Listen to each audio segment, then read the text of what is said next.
Hi నమస్తే welcome to Myra media. నేను మీ కేవీఆర్. గోడ దెబ్బ చెంప దెబ్బ ఒకేసారి తగిలితే ఎట్లా ఉంటుంది? ఇప్పుడు పాకిస్తాన్ పరిస్థితి కూడా అట్లే ఉంది. చెప్పుకోలేదు, అలాగని రోడ్డు మీదకి వచ్చి అరవలేదు. సో కడుపు చించుకుంటే కాళ్ళ మీద పడుతుందన్న చందంగా పాకిస్తాన్ పరిస్థితి మారింది. వాస్తవానికి భారత్ అంటే ఈ రేంజ్లో ఫైర్ అవుతుందని చెప్పి మేబీ ఊహించి ఉండకపోవచ్చు. దాంతోపాటు ఇక చైనా, ఇతర దేశాలు అంటే పాకిస్తాన్కు వెనుదనుగా నిలిచే దేశాలన్నీ కూడా హ్యాండ్ ఇస్తున్న నేపథ్యంలో ఒక్కొక్క దేశం దిక్కులు చూస్తోంది ఆ దేశం. సో నిన్న ఆపరేషన్ సింధు చాలామంది అంటే ఇక ఈ యుద్ధం జరుగుతున్న క్రమంలో చాలామంది తప్పుదోవ పట్టించే కథనాలు సోషల్ మీడియాలో ఇక ఆ గాజా స్ట్రిప్ తర్వాత హమాసు ఇట్లాంటి కూల్చివేతలకు సంబంధించిన వీడియోలన్నీ తీసుకొచ్చి పెట్టి ఇదే యుద్ధం అన్న రేంజ్లో ఇక కొన్ని ఆర్ఎస్ఎస్ హిందుత్వ మూకలు ప్రజెంట్ చేసే ప్రయత్నం చేస్తూ ఉన్నాయి. కానీ ఆర్మీ మాత్రం చాలా అద్భుతంగా పనిచేస్తూ ఉంది. నిన్న పంజాబ్ ప్రావిన్స్ ఇట్లాంటి జమ్మూ కాశ్మీర్ లాంటి కొన్ని ప్రాంతాలలో పఠాన్కోట్ లాంటి ప్రాంతాల్లో డ్రోన్లతో దాడులు చేసే ప్రయత్నం చేస్తే పాకిస్తాన్ వాటిని అద్భుతంగా తిప్పికొట్టింది. వాటిని గాల్లోనే పేల్చేసి వండర్ అనిపించింది అనమాట. సో ఈ నేపథ్యంలో పాకిస్తానే కాదు యావత్ ప్రపంచం భారత్ దగ్గర ఇన్ని అద్భుతమైన నైపుణ్యాలు ఉన్నాయా, యుద్ధ సామాగ్రి ఉందా అని చెప్పి అబ్బురపడతా ఉన్నాయన్నమాట. ఒకసారి ఆ స్టోరీ చూసే ప్రయత్నం చేద్దాం. పాక్కు చావుదెబ్బ, కరాచీ ఓమ్రారా పోర్టులపై భారత్ భీకర దాడి, రంగంలోకి ఐఎన్ఎస్ విక్రాంత్, దాని వెంటే 26 యుద్ధ నౌకలు బ్రాహ్మోస్ క్షిపణులతో మెరుపుదాడులు, పాక్కు చెందిన 10-12 యుద్ధ నౌకల ధ్వంసం, 1971 పునరావృతం అవుతుందా? సో ఈ నేపథ్యంలో భారత్తో చేస్తున్న యుద్ధం ఒక ఎత్తు అయితే, ఇదే సందట్లో సడేమిలాగా బలూచిస్తాన్ కోసం ఆఫ్ఘనిస్తాన్ ఎప్పటి నుంచో కాచులు కూర్చొని ఉందన్నమాట. బలూచిస్తాన్ ఆర్మీ ఆఫ్ఘనిస్తాన్ టెర్రరిస్టులు అందరూ కూడా ఈ క్వెట్టా అనే నగరాన్ని చేజిక్కించుకునే ప్రయత్నం చేశారు. బలూచ్ లిబరేషన్ ఆర్మీ చేతికి క్వెట్టా నగరం, పాక్ చేజారిన క్వెట్టా నగరం, భారత్తో యుద్ధమేదనుగా రెచ్చిపోయిన బలూచ్ వేర్పాటువాదులు పాక్ ఆర్మీపై భీకర దాడులు, క్వెట్టా వెదిలి పరారవుతున్న పాక్ సైన్యం.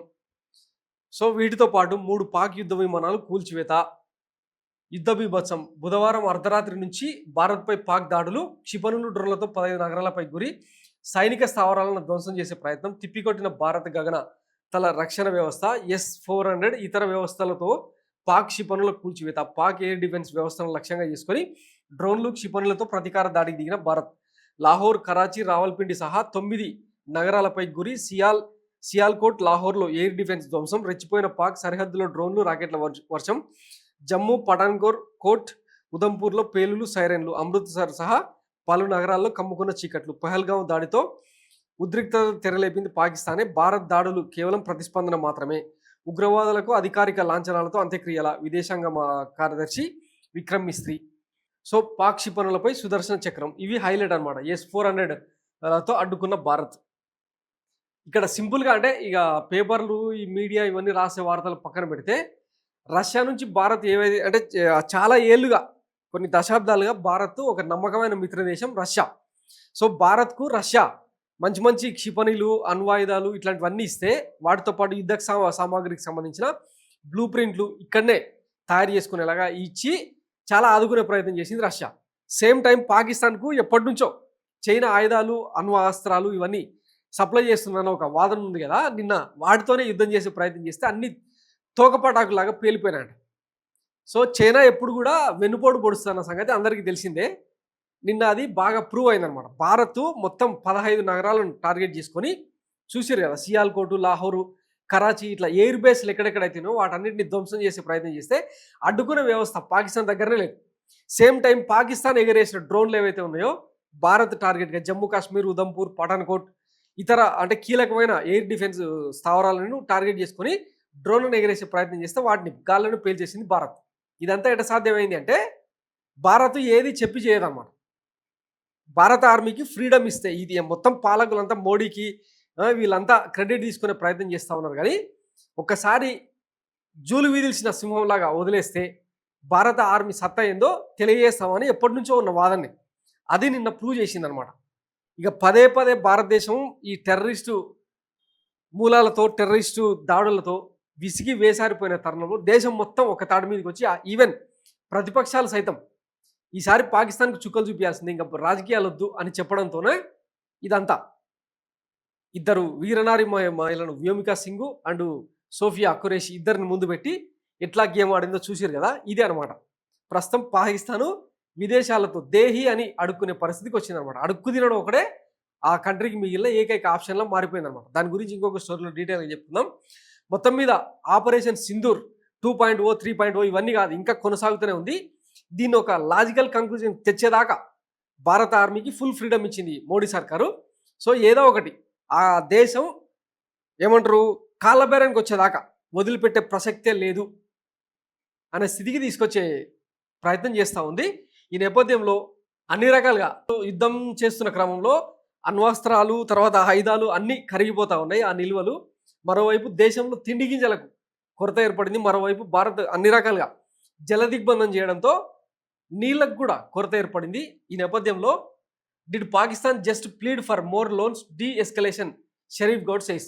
సో ఇంకా తనకున్న ఈ ముస్లిం కంట్రీస్, సౌదీ అరేబియా ఇట్లాంటి ఉంటాయి కదా, యుఏఈ ఇట్లాంటి కంట్రీస్ నుంచి వీలైనంత ఆర్థిక సాయం, సైనిక సాయం ఇవి కోరే ప్రయత్నం చేస్తూ ఉందంట. India Pakistan war, the economic affairs division government of Pakistan in a post of an urges the international community to help defuse the tension with India.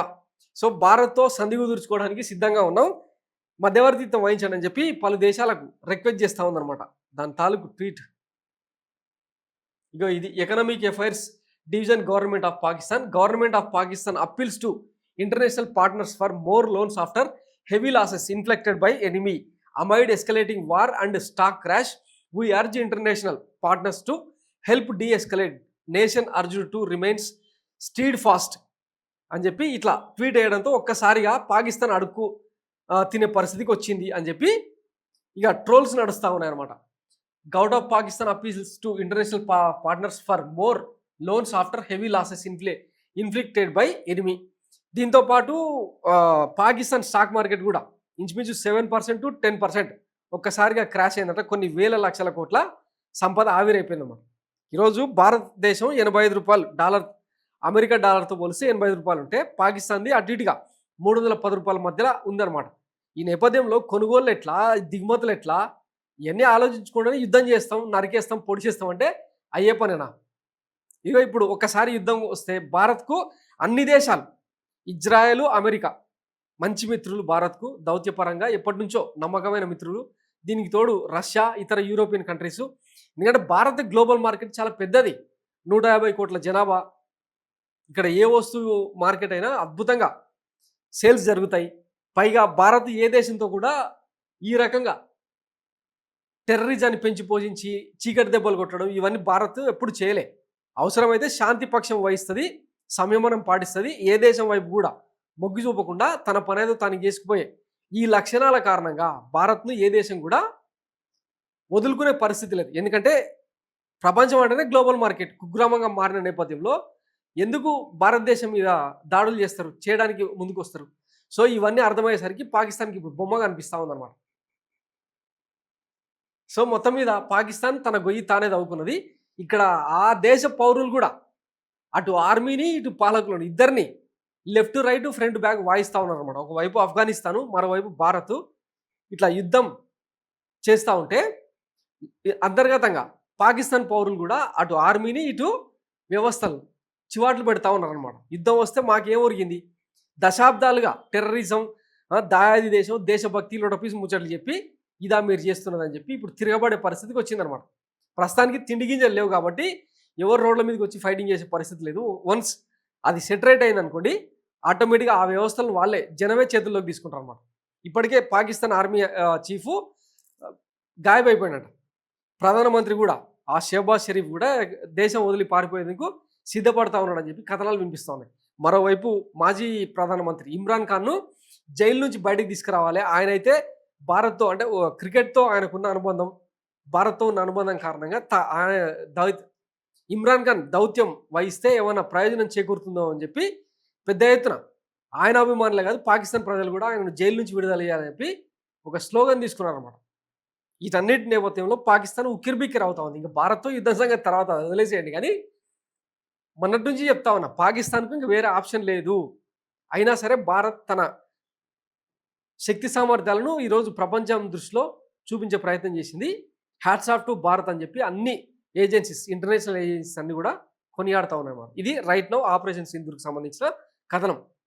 దీంతోపాటు ఐపీఎల్ మ్యాచ్‌లకు సంబంధించి ఇగ కొన్ని భద్రతా చర్యల కారణంగా నిన్న Lucknow super giants and Punjab మధ్య ధర్మశాలలో జరుగుతున్న మ్యాచ్ అర్ధాంతరంగా ఆగిపోయింది. నెక్స్ట్ ఇంకా ఒక 10, 15 మ్యాచ్‌లు ఉన్నాయన్నమాట. సెమీస్, ఫైనల్‌తో సహా. వీటన్నిటి భవిష్యత్తు ఏందన్నది నెక్స్ట్ వీడియోలో మాట్లాడుకుందాం. Thanks for watching my media. నేను మీ కేవీఆర్. Thank you.